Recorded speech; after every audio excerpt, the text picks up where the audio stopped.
आता महाराष्ट्रातली सगळ्यात मोठी न्यूज हीच आहे की बदलापूरच्या लहान मुलीवर जो लैंगिक अत्याचार झालता त्यातला सगळ्यात मेन आरोपी जो अक्षय शिंदे आजपर्यंत पोलीस कोठडीत होता, ज्यावरती संपूर्ण महाराष्ट्र पेटून उठलेला की याला फाशी द्या, संपूर्ण विरोधक ही फाशी द्या म्हणून सगळी मागणी करत होते। त्याचबरोबर सगळा महाराष्ट्र सगळा भारत देश अशा गोष्टींच्या विरोधात असताना बऱ्याच म्हणजे तब्बल 1.5 महिन्यानंतर ना अशी आज एक न्यूज आली की अक्षय शिंदेचा एन्काउंटर झाला। आता ही एन्काउंटरची स्टोरी कशी मी तुम्हाला थोडक्यात सांगतो। ॲक्च्युली झालं काय, अक्षय शिंदेवरती त्याच्या दुसरी पत्नीनं आणखीन एक आरोप लावलेला। या आरोपाच्या अंतर्गत त्याला एका ठिकाणाहून मुंबऱ्याच्या बाहेर घेऊन जात होते दुसऱ्या जेलमध्ये। तर यावेळेस असं सांगण्यात येत आहे की अक्षय शिंदेनं निलेश नावाच्या APIची बंदूक हिसकावून घेतली आणि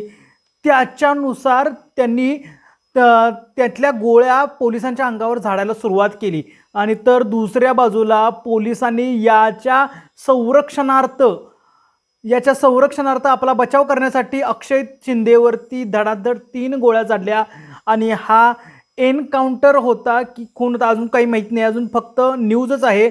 पण यामध्ये बऱ्याचशा गोष्टी विरोधक असे म्हणतायत की यावरती आता चौकशी झाली पाहिजे की यात कोण कोण इन्व्हॉल्व होतं ना, हा एन्काउंटर्स आहे की खून आहे।